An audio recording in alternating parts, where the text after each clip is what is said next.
मैं डॉक्टर राम कुमार सिंह, हिंदी अध्यापक, आप सभी का इस वीडियो व्याख्यान में स्वागत करता हूं।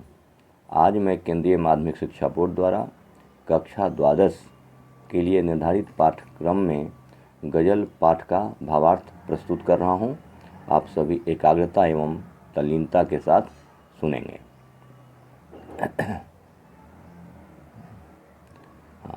गज़ल शीर्षक पाठ में पहला गज़ल है। नौरस गूंजे पंखुड़ियों की, नाजुक गिरहें खोले हैं, या उड़ जाने को रंगोबू गुलशन में पर तोले हैं। यह फिराक गोरखपुरी जी का गज़ल है। इसमें जो शब्द आए हैं उसका शब्दार्थ है नौरस। नौरस का अर्थ है नया रस। गूंचें कली। नाजुक का अर्थ यहाँ है कोमल। गिरहें यानी बंधन, गूथियाँ। बू शब्द है, बू का अर्थ है खुशबू। गुलशन यानी बाग बगीचा। पर तोले यानी पंख फैलाकर उड़ना। तो यह गज़ल है। नौरस गूंचे पंखुड़ियों की, नाजुक गिरहें खोले हैं, या उड़ जाने को रंगोबू गुलशन में पर तोले हैं। तो प्रसंग है, प्रस्तुत गज़ल हमारी पाठ्य पुस्तक आरोह भाग 2 में संकलित गज़ल से उद्धृत है। इसके रचयिता फिराक गोरखपुरी जी हैं। इस गज़ल में बसंत ऋतु का बड़ा ही सुंदर वर्णन किया गया है। अब मैं इसकी व्याख्या कर रहा हूँ, इसका भावार्थ बता रहा हूँ। इसमें इस गज़ल में फिराक गोरखपुरी जी कहते हैं कि बसंत ऋतु में नए रस से भरी कलियों की कोमल पंखुड़ियों की गांठें खुल रही हैं। वे धीरे धीरे फूल बनने की ओर अग्रसर हैं। ऐसा लगता है मानो रंग और सुगंध दोनों आकाश में उड़ जाने के लिए पंख फरफरा रहे हों। एक दूसरे शब्दों में हम यूँ कहें कि बाग में कलियां खिलते ही सुगंध फैल जाती हैं, चारों तरफ खुशबू फैलने लगती है। अब यहाँ इस गज़ल में प्रकृति के सौंदर्य का बड़ा ही सुंदर वर्णन है। उर्दू फारसी भाषा का प्रयोग है और इस गज़ल में प्रसाद गुण है, बिंब योजना भी है और इस गज़ल में संदेह अलंकार है। खुशबू और रंग पर मानवीय क्रियाओं के आरोपण से यहाँ पर मानवीकरण अलंकार है। तो यह रहा प्रथम गज़ल का भावार्थ एवं विशेष। अब दूसरा गज़ल है। तारे आंखें झपकावे हैं, जर्रा जर्रा सोए हैं, तुम भी सुनो हो यारों, शब में सन्नाटे कुछ बोले हैं। इसमें झपकावे शब्द है। झपकावे का अर्थ है बंद करते और खोलते, यानी आंखें बंद करना और खोलना। जर्रा जर्रा यानी कनकन। शब मतलब रात्रि, सन्नाटा मतलब चुप्पी। तो इस गज़ल में फिराक गोरखपुरी ने रात के तारों के सौंदर्य का वर्णन किया है। कवि कहता है कि रात ढल रही है, अब तारे भी आंखें झपका रहे हैं। इस समय सृष्टि का कनकन सो रहा है, शांत है।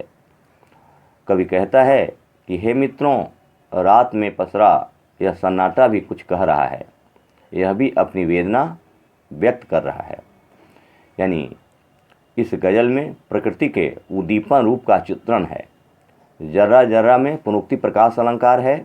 सन्नाटे का बोलना में मानवीकरण एवं विरोधाभास अलंकार है।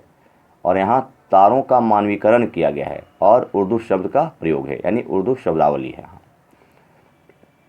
अब गज़ल पाठ का तीसरा गज़ल है। हम हों या किस्मत हम हों या किस्मत हों, हमारी दोनों को एक ही काम मिला। किस्मत हमको रोले हैं, हम किस्मत को रोले हैं। यानी यहाँ किस्मत यानी भाग्य को कहा गया है। एक शब्द मतलब एक, लेवे हैं मतलब लेती हैं। तो प्रसंग है कि मैं पहले प्रसंग बता रहा हूँ। प्रस्तुत गज़ल हमारी पाठ्य पुस्तक आरोह भाग 2 में संकलित गज़ल से लिया गया है। इसके रचयिता फिराक गोरखपुरी जी हैं। इसमें गोरखपुरी जी ने मनुष्य के दोषारोपण करने की प्रवृत्ति के विषय में बताया है। गोरखपुरी जी कहते हैं कि संसार में मेरी किस्मत और मैं खुद दोनों एक ही जैसे हैं। हम दोनों एक ही काम करते हैं। अभाव के लिए मैं अपनी किस्मत को दोषी मानता हूँ तथा इसलिए किस्मत पर रोता हूँ, और किस्मत मेरी दशा को देखकर रोती है। वह शायद मेरी कर्तव्यहीनता को देखकर झल्लाती है। यानी हम कायर हैं, कर्तव्यहीन हैं, इसे देख करके भाग्य रोती है। यानी एक दूसरे पर दोषारोपण करने की जो प्रवृत्ति है, यह इस गज़ल में बताया गया है। तो यहाँ पर भी भाषा उर्दू मिश्रित है और फिराक गोरखपुरी ने दोषारोपण की प्रवृत्ति पर यहाँ बल दिया है।